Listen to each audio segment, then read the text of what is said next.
Cistitis es un bloqueo del conducto cístico. La bilis normalmente se produce en el hígado y desciende por el conducto biliar para almacenarse en la vesícula biliar. Después de comer ciertos alimentos picantes o grasosos, les estimula la vesícula a través del conducto cístico. Este llegará al duodeno para hacer digestión de los alimentos. La bilis suele ser concentrada, susceptible a la precipitación, causando cálculos como resultado de la alteración de la homeostasis. La colecistitis es una de las causas principales de consulta en el servicio de urgencias y en la consulta externa de la cirugía general. Es una complicación de la litiasis vesicular causando inflamación por el conducto cístico de la vesícula biliar, principalmente por los cálculos con o menor frecuencia por barro biliar, y en raras ocasiones ninguna de estas está presente. Factores de riesgo como la edad avanzada, sexo femenino, obesidad, pérdida de peso, drogas, embarazo, en un 50-75% se refiere a la proliferación bacteriana a causa de la colecistitis. La colecistitis acalculosa está relacionada con afecciones asociadas a la éstasis biliar, que incluyen el debilitamiento, cirugía mayor, trauma severo, sepsis, nutrición parenteral total a largo plazo y ayuno prolongado, diabetes tipo 2, salmonelosis, citomegalovirus, anemia drepanocítica, entre otros.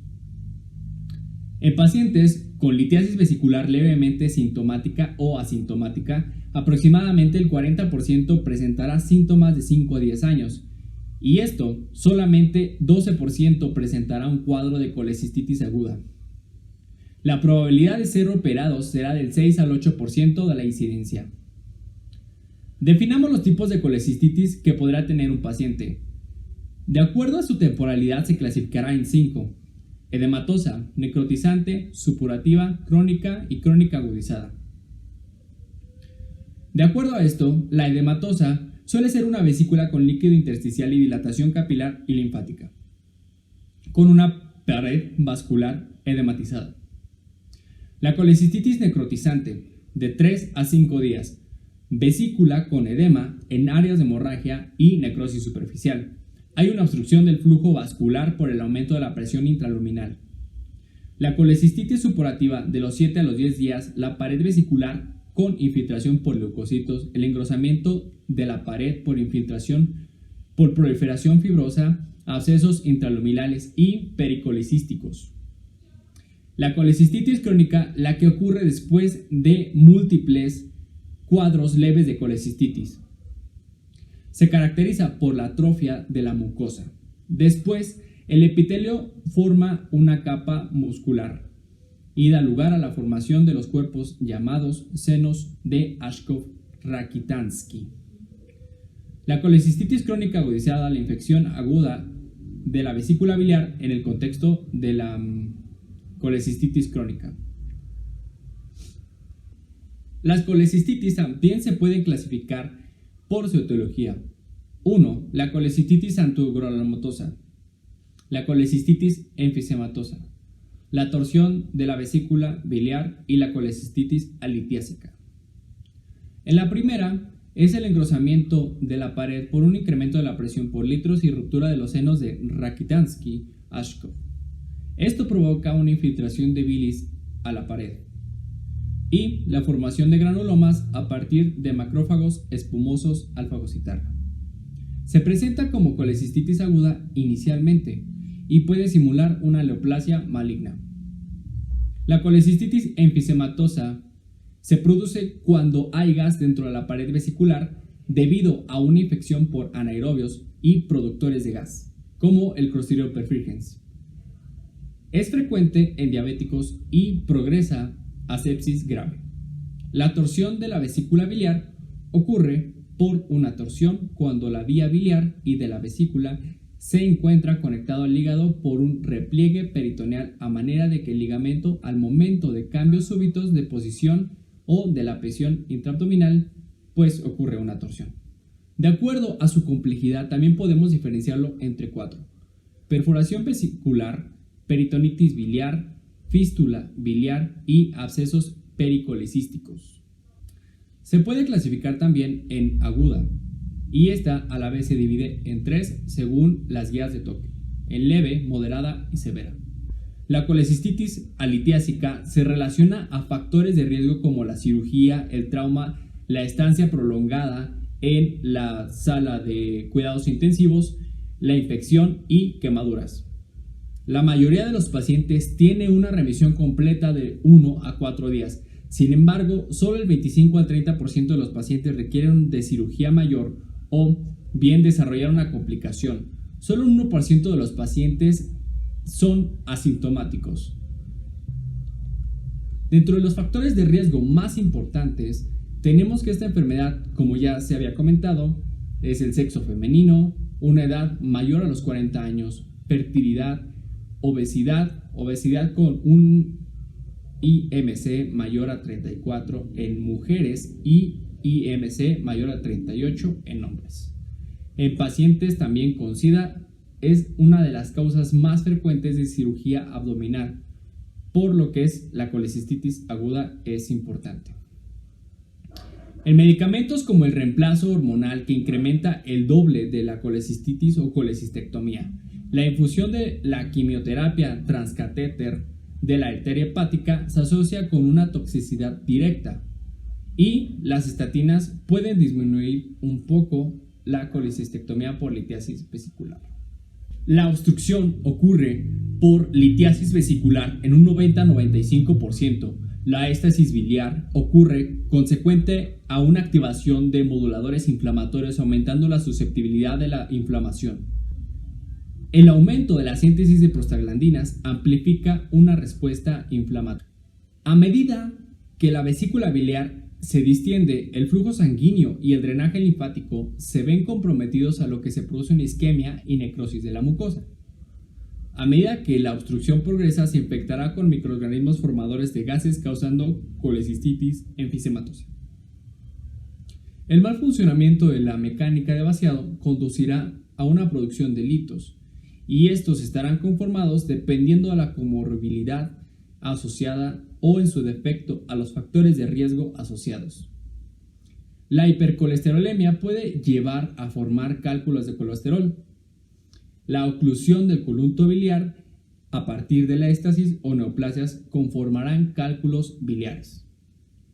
Las comorbilidades, como la enfermedad de las células falciformes, en donde los glóbulos rojos se descomponen formando bilirrubina en exceso y formarán cálculos pigmentados, o el hiperparatiroidismo, que por el aumento del calcio en la sangre se deberán formar cálculos de calcio.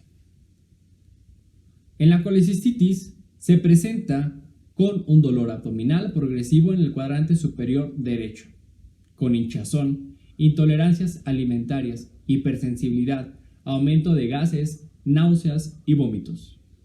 Puede presentarse dolor en el paciente también en la espalda o en el hombro, y estos síntomas usualmente se confunden con problemas cardíacos. El hallazgo del dolor abdominal derecho superior con la palpación profunda o signo de Murphy se presentará en la colecistitis aguda. La combinación de los signos locales y los generales tendrán una especificidad del 96% para el diagnóstico. Los signos locales incluyen el signo de Murphy, la hipersensibilidad, el dolor de la masa palpable en el cuadrante superior derecho, y los generales incluyen la fiebre, PCR elevada o cifras de leucocitos elevado, por mayor a 10.000. El diagnóstico se basará en el laboratorio, especialmente haremos énfasis en la cifra de leucocitos mayor a 10.000, como ya se había comentado, o de una PCR mayor a 3 miligramos sobre decilitro, y las alteraciones de las pruebas de función hepática. Las bilirrubinas totales pueden elevarse hasta los 4 miligramos sobre decilitro, en ausencia de las complicaciones. El estudio diagnóstico, si bien no es el estándar de oro, pero se prefiere por su bajo costo, aunado a su especificidad, el ultrasonido, con una especificidad del 80-88%, en donde se encontrará un engrosamiento de la pared de 5 milímetros, signo de Murphy ultrasonográfico y el líquido perivascular. Otros hallazgos son el incremento del tamaño vesicular, litiasis, gas en la pared y dentitus ecogénico. El Doppler también puede ayudar y ser útil en el diagnóstico. El engrosamiento buscará evaluar la colecistitis gangrenosa y enfisematosa. Otro estudio también que se recomienda es la tomografía computarizada, en donde se observa la distensión, el engrosamiento de la pared, la extracción de la grasa y el líquido perivascular, edema subseroso y la atenuación alta del contenido de la vesícula y el reforzamiento perivascular y mucoso. Es importante recalcar que el signo de Murphy ultrasonográfico con la PCR elevada mayor a 3 mg sobre decilitro presentará una sensibilidad del 95% y una especificidad del 75%. Dentro de las pruebas de laboratorio se puede pedir una biometría hemática, un panel metabólico incluyendo las pruebas de función hepática, pruebas de función renal, enzimas pancreáticas. Si hay un nivel alto de bilirrubina por encima de 2, se considera que es un posible cálculo en la vía biliar común. La amilasa y la lipasa también pueden verificarse para descartar pancreatitis. Hay otros estudios más específicos como la adhesión a la colecistoquinina. Por ahora, para el tratamiento y el diagnóstico solo nos enfocaremos en la colecistitis aguda, en donde según la clasificación de las guías de Tokio del 2013 nos presentarán 3 grados: leve, moderado y severo. En la leve, el paciente no tiene disfunción orgánica y solo hay cambios inflamatorios en la vesícula biliar. En la moderada, se acompaña de un conteo de leucocitos elevados mayor a 18.000 milímetros cúbicos. Existen signos locales como la masa palpable y el cuadrante superior. La duración del cuadro clínico será mayor al 72 horas. Hay una inflamación marcada local debido a una peritonitis biliar, absceso perivascular, absceso hepático, colecistitis gangrenada o enfisematosa. Las determinaciones químicas hepáticas séricas son casi siempre normales, pero es posible que haya un incremento leve de la bilirrubina sérica mayor a 4 miligramos sobre mililitro, junto a un incremento discreto de la fosfatasa alcalina, transaminasas y amilasas. La ictericia grave sugiere cálculos en el codéloco y una obstrucción de los cálculos biliares. La colecistitis aguda grave se acompaña de signos y síntomas de disfunción cardiovascular como hipotensión que requiere de tratamiento con dopamina, disfunción neurológica con disminución de nivel de conciencia, disfunción respiratoria con un PaO y FiO menor a 300, disfunción renal con oliguria o creatinina mayor a 2 miligramos sobre decilitro, disfunción hepática con un INR y un TP mayor a 1.5 y disfunción hematológica con un conteo menor de 100.000 plaquetas por milímetro cúbico. El diagnóstico diferencial entre la colecistitis será la apendicitis, el cólico biliar, la colangitis, isquemia mesentérica, gastritis, la enfermedad ulceropéptica con o sin perforación, el síndrome de Fritz-Hugh y Curtis, isquemia del miocardio, neumonía, pleuritis, herpes zóster del nervio intercostal. Las complicaciones de la colecistitis aguda incluyen el biloma, absceso intraabdominal, la lesión del conducto biliar, lesión hepática, lesión del intestino delgado, infección de piedras retenidas del conducto biliar y sangrado.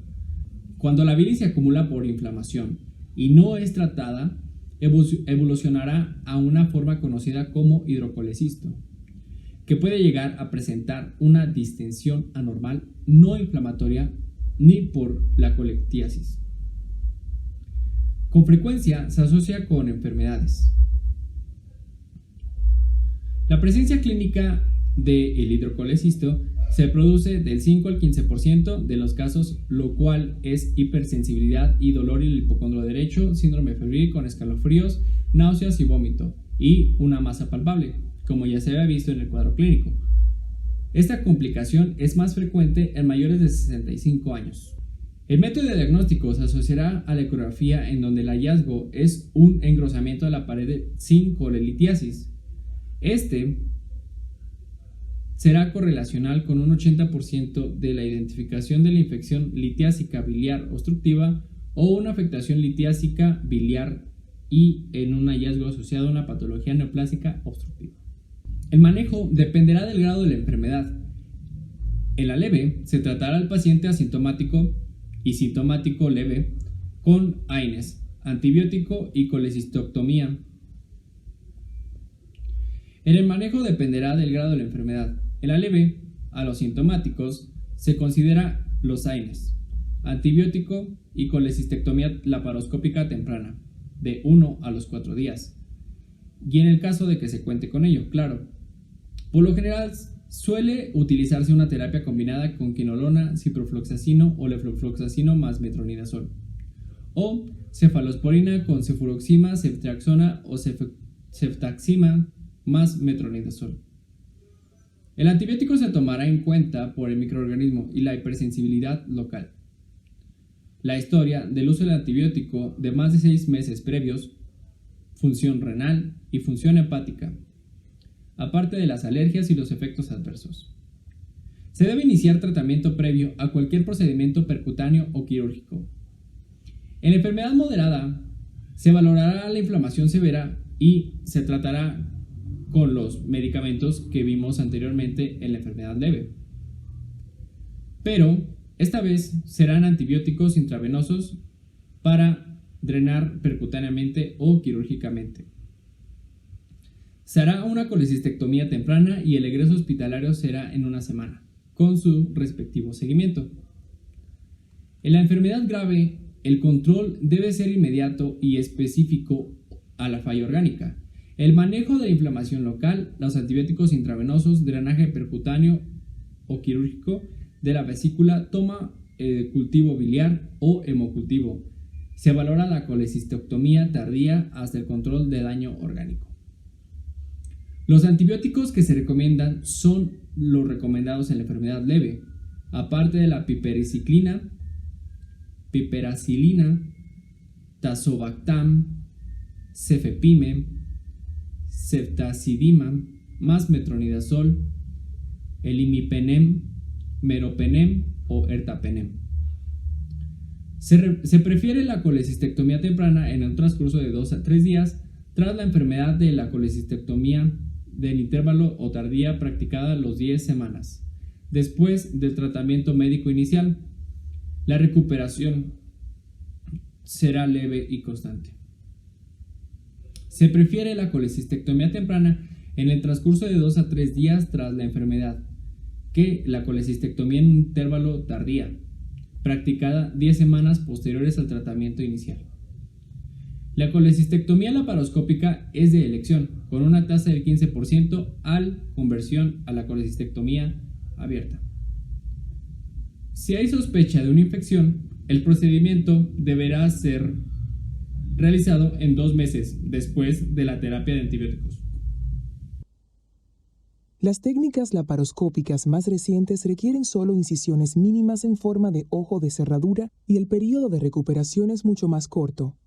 Antes del procedimiento, se colocará una vía intravenosa y es posible que se le suministre un sedante para ayudarlo a relajarse. La colecistectomía laparoscópica se realiza con anestesia general, por lo tanto estará dormido el tiempo que dure la operación. Esto relajará los músculos de la pared abdominal, dándole espacio al cirujano para trabajar. Se insertará temporalmente un tubo respiratorio por la boca y hacia la garganta para ayudarlo a respirar durante la operación. Es posible que también tenga un tubo gástrico oral colocado por la boca y en el estómago para ayudar a drenar los fluidos que allí se producen. En la mayoría de los casos, el procedimiento lleva entre 30 y 60 minutos. Para poder acceder a la vesícula biliar y las estructuras de alrededor, el cirujano utilizará instrumentos cortantes denominados trócares para crear una serie de orificios pequeños o puertos de entrada a través de la pared abdominal. Generalmente uno de estos puertos de entrada se encuentra a nivel umbilical. Luego se bombeará dióxido de carbono a través de los puertos de entrada umbilical para inflar el abdomen y así poder visualizar su contenido más fácilmente. Luego, el cirujano insertará el laparoscopio a través del puerto de entrada umbilical. Las imágenes de la cámara se proyectan en un monitor de la sala de operaciones. Pasando otros instrumentos a través de los diferentes puertos, el cirujano sujetará la vesícula biliar, desprenderá su arteria principal y conducto, la colocará en una bolsa para muestras y retirará la bolsa a través de uno de los puertos. Antes de retirar el laparoscopio, el cirujano observará la zona por última vez en busca de sangrado u otro daño. Al retirar el laparoscopio, se deja en el lugar una válvula del puerto por poco tiempo para liberar todo el dióxido de carbono del abdomen. Finalmente, las incisiones en forma de ojo de cerradura se cierran con suturas o grapas y se cubren con vendaje.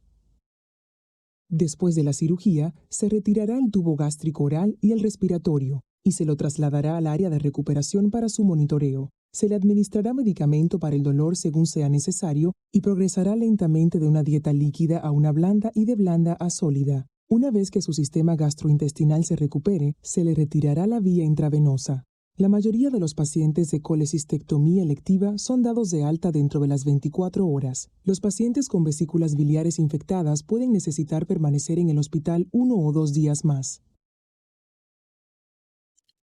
Hola, ¿qué tal? Mi nombre es David Hernández y en esta ocasión les voy a estar hablando acerca de colelitiasis. Pero cuando decimos colelitiasis, ¿a qué nos referimos? Bueno, esta es una enfermedad que se caracteriza por la presencia o formación de cálculos en la vesícula biliar. Esta es una entidad muy frecuente. A nivel mundial se calcula que aproximadamente del 10 al 20% de la población presenta litiasis. Estudios en México han estadificado que el 14.3% de las personas entre los 20 y los 40 años pueden llegarlo a padecer. Esta enfermedad es prevalente o tiene una mayor prevalencia en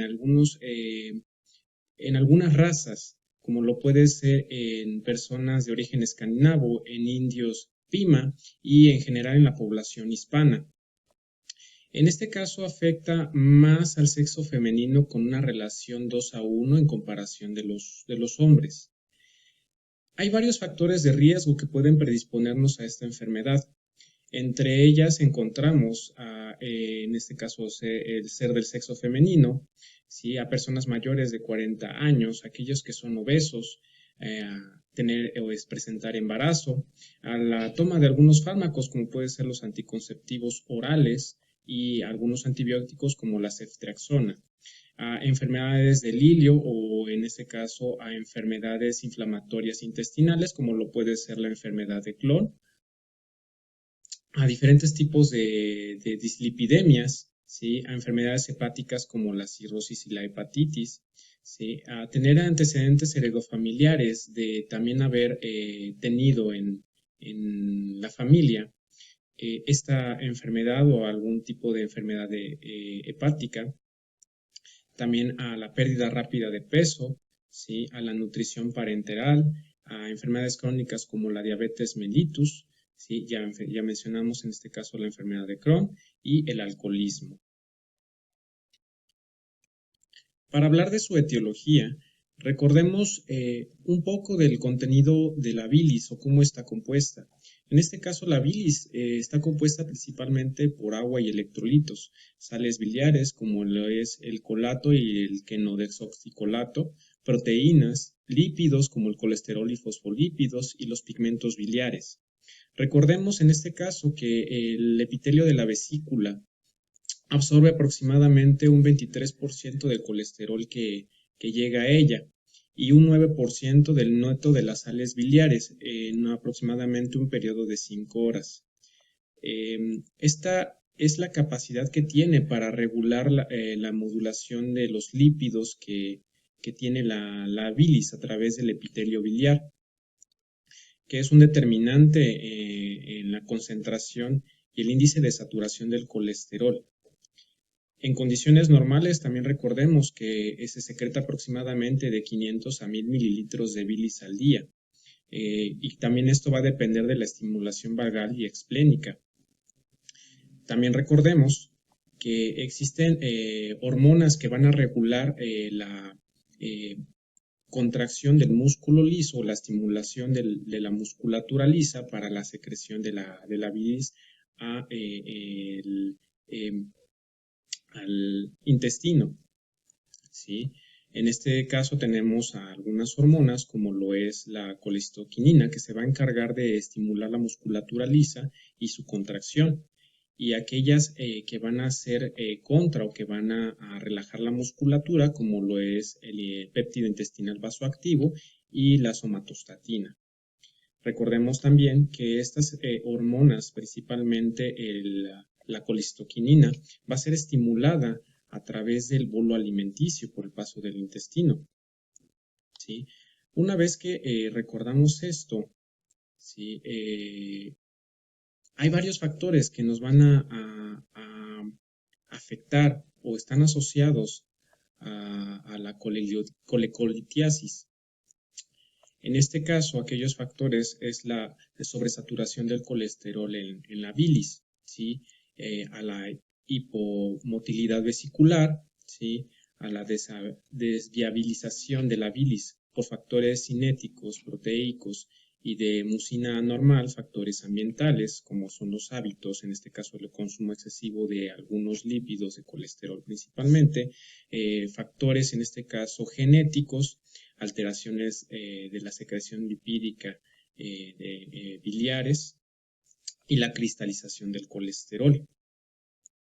Esto nos va a dar como resultado la sobreconcentración de algunos elementos dentro de esta secreción de la bilis, ¿sí? Y su almacenamiento en la vesícula biliar, ¿sí? Lo que va a darnos como resultado a su vez la formación de diversos tipos de litos, ¿sí? Entre ellos tenemos a los litos que son de colesterol, que van a ser los más comunes entre el 37 y el 86% de los casos, los pigmentados, que va a ser en este caso entre el 2 y el 27%, y los mixtos, es decir, que son de colesterol y a la vez con pigmentos, que va a ser del 4 al 16%. Los primeros los vamos a encontrar principalmente en razas o en países europeos y americanos. Y esto está relacionado con los estilos de vida, en este caso con la alta ingesta de lípidos y la obesidad. En cambio, los pigmentados los vamos a encontrar más en países asiáticos, ¿sí? Estos están compuestos principalmente de bilirrubina, de calcio, carbonato y fosfatos, y están relacionados más a enfermedades como puede ser hemólisis o infecciones parasitarias o bacterianas.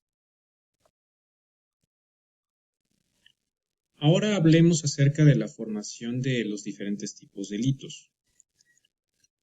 En este caso, los litos que son de colesterol, ¿sí? En su formación, lo primero evento que va a pasar fisiológicamente es la hipersecreción, en este caso de colesterol biliar, generando sobresaturación de la bilis por el colesterol. El colesterol llega por dos vías, básicamente, unas a través de vesículas, que van a estar compuestas de colesterol y fosfolípidos, y a través de micelas, que van a estar compuestas por sales biliares y fosfolípidos. En este caso, cuando se encuentran ambas, los lípidos, en este caso el colesterol de ambas, se va a combinar y se va a sobresaturar, en este caso, la composición de la bilis, lo que va a generar, en este caso, una desestabilización del colesterol, ¿sí? Y esta desestabilización va a provocar que se empiece a cristalizar. Y además de esto, otros factores que favorecen la formación de los cálculos es la hipomovilidad, hipomotilidad de la vesícula, que va a generar la éstasis y también va a favorecer todo este proceso. También tenemos la formación de los litos de pigmento, ¿sí? Estos cálculos principalmente va a ser formado por el exceso de bilirrubina, de calcio, carbonato y fosfato, además de las diferentes secreciones biliares, pero es por éstasis o en este caso por acumulación. Aparece en los casos de retención de la bilis a nivel biliar, ¿sí? Que puede estar provocada por varias razones, puede ser por infecciones, ¿sí?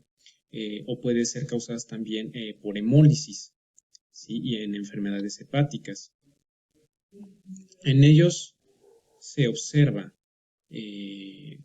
un papel importante en la formación de bilirrubina libre, ¿sí? que es a través de tres procesos, en este caso por el aumento de la excreción hepática de la bilirrubina libre, ¿sí? Por la deficiencia en factores de la bilirrubina libre, por la desconjugación de la bilirrubina. Existen dos tipos de cálculos, en este caso los negros, que van a ser formados principalmente por bilirrubina de calcio, como ya habíamos mencionado, y van a ser relacionados a partir de casos de hemólisis. Y aquellos que son marrones, que están más relacionados con procesos infecciosos, que puede ser por bacterias o helmintos. En cuanto a la clínica, recordemos que en la mayoría de los casos este padecimiento es asintomático, en un 80% de ellos, y que solamente del 1 al 2% va a llegarse a complicar o a dar paso a la sintomática. En este caso, ¿qué vamos a encontrar en aquellos que son sintomáticos? El síntoma más común es el cólico biliar, ¿sí? Pero ¿cuál es la característica de este cólico biliar? Va a ser de moderado a severo. Puede estar localizado en el hipocondrio derecho, ¿sí? Y también en algunos casos se menciona que en el epigastrio.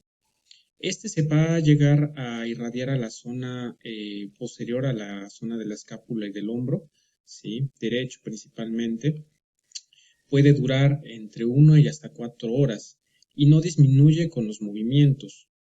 El inicio de este dolor puede llegar a ser entre 15 minutos y 2 horas después de haber ingerido algunos alimentos, como puede ser aquellos que son en alta cantidad de lípidos y grasas, ¿sí? En la cebolla, en la col, ¿sí? En aquellos alimentos que son condimentados y aquellos que tienen lácteos. También otros síntomas que no son propiamente característicos de esta enfermedad, pero nos están sugiriendo, son las náuseas, el vómito, ¿sí? Diaforesis y la fiebre, que también nos puede llegar a estar indicando una colecistitis. Y aquellos también síntomas que no son concluyentes debido a que también pueden llegarse a padecer en otras enfermedades gastrointestinales, como puede ser la gastritis, la colitis, ¿sí? Es la distensión, los eructos y la sensación de plenitud. Y en cuanto a la exploración, podemos llegar a encontrar positivo el signo de Murphy. En cuanto al diagnóstico paraclínico, los laboratorios, no hay como tal un estudio de laboratorio o serie de estudios de laboratorio que sean específicos para esta enfermedad. Sin embargo, los laboratoriales que vamos a mandar va a ser para realizar un diagnóstico diferencial a diferentes tipos de enfermedades que pueden estar también relacionados a la sintomatología que no es específica de este padecimiento. Entre algunos de los estudios que vamos a mandar va a ser una biometría hemática, en donde por el proceso inflamatorio que se lleva en este padecimiento, cuando es sintomatológico, podemos llegar a encontrar leucocitosis, ¿sí? E inclinación o a la izquierda. También podemos llegar a mandar, en este caso, pruebas de reactantes del proceso inflamatorio, como puede ser la proteína C reactiva, en donde vamos a encontrar elevada. Pruebas de función hepática que nos puedan llegar a estar causando también un problema hepático, nos puede llegar a causar sintomatología similar. Sí, en este caso, el nitrógeno urémico en sangre, la creatinina y tiempos de coagulación, en este caso, tiempo de protrombina.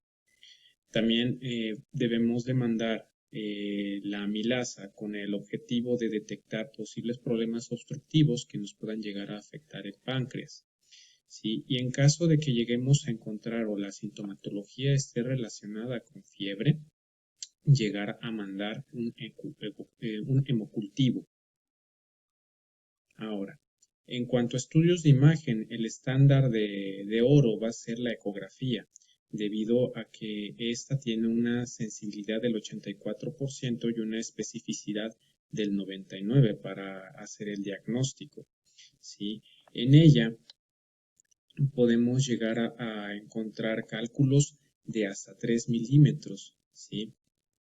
Y se van a mostrar como áreas hiperecogénicas rodeadas de bilis que se acompañan en este caso de una sombra posterior a esta imagen ecogénica que va a estar relacionada con el movimiento y es la detección como tal de los litos biliares. También podemos realizar un estudio, en este caso una radiografía simple de abdomen. Sin embargo, no es un estudio que sea tan fiable debido a que solamente del 15 al 20% de los litos son radioopacos. En cuanto a la tomografía, como se mencionaba anteriormente, no es tan efectiva debido a que los litos no son frecuentemente radioopacos. Así que no se toma como un estudio adecuado para el diagnóstico de este tipo de padecimientos. En cuanto al tratamiento, lo vamos a dividir en tres rubros: el tratamiento médico, el tratamiento no farmacológico y el tratamiento quirúrgico. En cuanto al tratamiento médico, se va a orientar a tres puntos muy importantes, ¿sí? A la disolución de los cálculos biliares. Este va a estar indicado cuando el riesgo quirúrgico sea grande. Esto puede ser en pacientes muy grandes, ¿sí? O de gran edad. Y en aquellos pacientes que no acepten el tratamiento quirúrgico. Este se va a basar principalmente en ácidos biliares orales, como lo puede ser el ácido urodesoxicólico, ¿sí? Y el ácido quenodesoxicólico. El tratamiento tiene una duración promedio de entre 1 y 2 años, ¿sí? También, en este caso, nos debemos orientar en el control del dolor, que principalmente, según las guías de práctica clínica, nos indica que deben de ser del tipo de AINES, ¿sí? Y es únicamente para el manejo del dolor, en este caso sintomático, por el cólico. Entre ellas, las opciones que recomienda es el ketorolaco, ¿sí? Y el diclofenaco intramuscular. También en algunos casos podemos administrar antibióticos. ¿Esto con qué objetivo? Principalmente, y va a depender de la gravedad, ¿sí? En el caso de que sospechemos de que llegue a haber un proceso infeccioso en la zona, por ejemplo, cuando encontremos fiebre, ¿sí? Podemos llegar a mandarlo. Y este debe de ser corroborado con un hemocultivo o con algún tipo de cultivo. En cuanto al tratamiento no farmacológico, tenemos la litotripsia, que es un procedimiento que utiliza ondas de choque para desintegrar los cálculos. Este tratamiento está indicado en aquellos pacientes que tienen un tipo de litiasis única, es decir, que hay un solo lito, ¿sí? Que los litos no son calcificados, ¿sí? Y que estos tienen un diámetro de entre 20 y 30 milímetros. Sin embargo, está contraindicado en aquellos pacientes en los cuales se presente una pancreatitis, en aquellos pacientes que tengan alteraciones de la coagulación o que tengan o presenten un quiste o aneurisma en la trayectoria, en este caso, de las ondas de choque. En cuanto al tratamiento quirúrgico, la opción que se tiene en este caso es la colecistectomía, que es un procedimiento en el cual se extirpa quirúrgicamente la vesícula biliar. Este puede tener dos modalidades, la laparotomía y la laparoscopía. En este caso, la laparoscopía, ¿sí? Tiene algunas ventajas, ¿sí? En este caso, las ventajas que tenemos es que hay una recuperación más rápida del paciente, ¿sí? El procedimiento tiene una estancia menor hospitalaria y eso también reduce los costos para el paciente o para el sistema público. ¿Sí? Y la reincorporación al paciente a sus actividades es mucho más rápida. Sin embargo, también hay ciertas complicaciones. ¿Sí? En este caso puede haber lesiones en los conductos biliares, ¿sí? Puede también haber lesión en el intestino, ¿sí? Lesiones hepáticas, ¿okay? Entre otras. En cuanto a la parotomía, o en este caso la cirugía abierta o exploratoria, está indicada en aquellos pacientes, ¿sí? Con algún tipo de cirugía previa, ¿okay? también en presencia de antecedentes de ictericia, en infecciones graves, ¿sí? Y en aquellos pacientes en el cual la laparoscopía no puede ser llevada a cabo por algún tipo de complicación. Ambos tipos de procedimientos tienen, como cualquier procedimiento quirúrgico, pueden llegar a tener algunas complicaciones, como lo puede ser la infección, el hilio paralítico, ¿sí? Hemorragia intraperitoneal, las atelectasias, trombosis en venas profundas, ¿sí? Y infecciones del tracto urinario. Hablamos acerca del piecolecisto. Empecemos definiéndolo. Esta palabra viene del griego, en este caso de tres raíces, ¿sí? De la raíz pio, que significa pus, cole, que significa bilis o verde, y cistis, que significa bolsa. El significado como tal es un contenido purulento en el interior de la vesícula biliar. Este padecimiento es el resultado de una colelitiasis, ¿sí? Sumada a una colecistitis. ¿Sí? Es una complicación que podemos llegar a encontrar entre el 2 y el 15% de las colecistitis.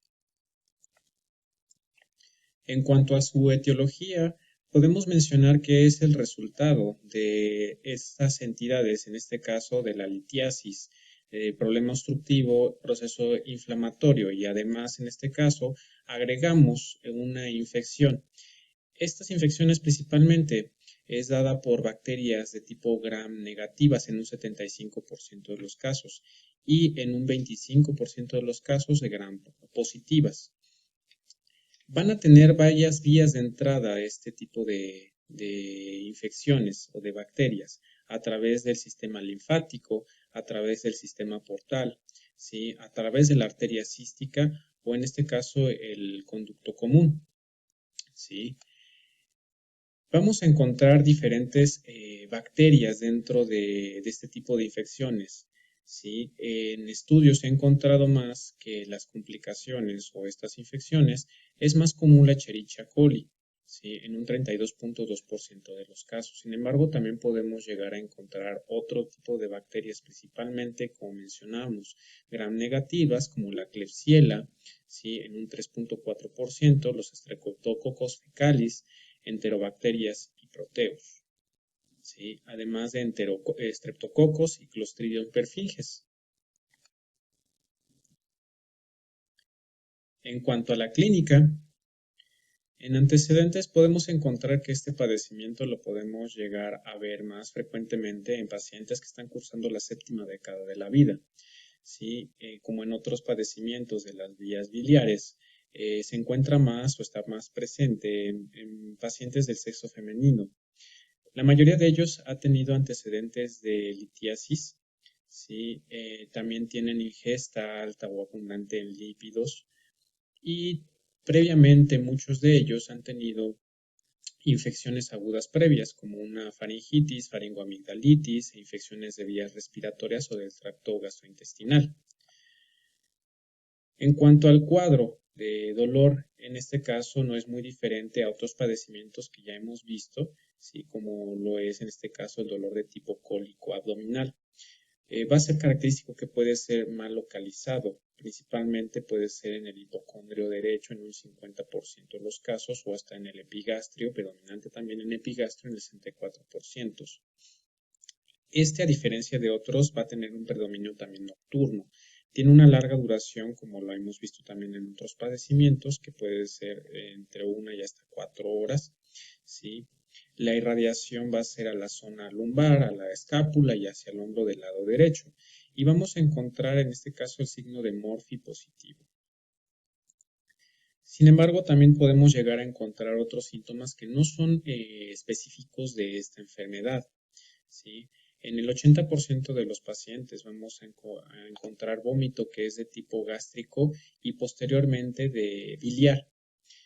A diferencia de otros padecimientos, vamos a encontrar que principalmente se van a encontrar estreñidos. En el 27% de casos vamos a encontrar ictericia y en este caso puede ser por la obstrucción de las vías biliares. Vamos a encontrar síntomas como la hiporexia, astenia y la dinamia. Llegar a encontrar fiebre de 38 a 39 grados, que también nos puede indicar la gravedad del problema, hipotensión y taquicardia.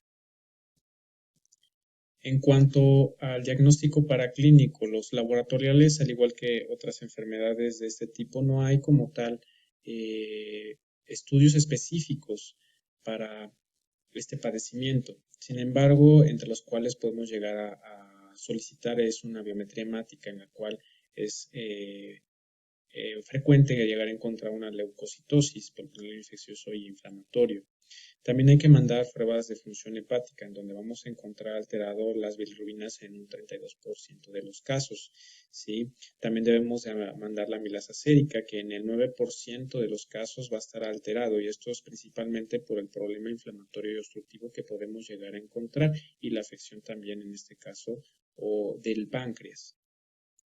En cuanto a estudios de laboratorio, como en otros padecimientos de origen de vías biliares, ¿sí? El predilecto para ello es la ecografía, ¿sí? En el cual vamos a encontrar la vesícula, en este caso agrandada, distendida y con un contenido. Incluso podemos llegar a observar los litos que están afectando. Sin embargo, también tenemos otras opciones como lo es la tomografía, en donde vamos a encontrar una opacidad en la región del hipocondrio derecho, la distensión de las asas intestinales y edema de las paredes de la vesícula. En ambos estudios, sí, podemos llegar a encontrar el aumento del espesor de las paredes de la vesícula mayores a 3 milímetros, un aumento de tamaño en cuanto a la longitud y la longitud transversal, ¿sí? Un rodete o un halo edematoso perivesicular, presencia de litos en la vesícula que pueden ser únicos o múltiples, ¿sí? Y la observación de la colección que puede llegar a haber en el interior de ella. En cuanto al tratamiento, este es principalmente o únicamente quirúrgico, en el cual el principal objetivo es la descompresión quirúrgica del piocolecisto, ¿sí?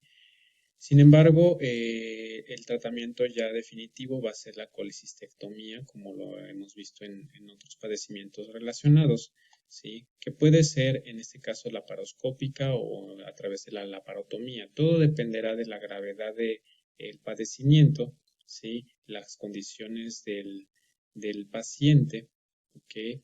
Y el estado de gravedad. Esta, sin embargo, tiene complicaciones. Entre las más frecuentes puede ser la perforación del picolecisto, ¿sí? La sepsis generalizada. Todo esto previo al procedimiento quirúrgico.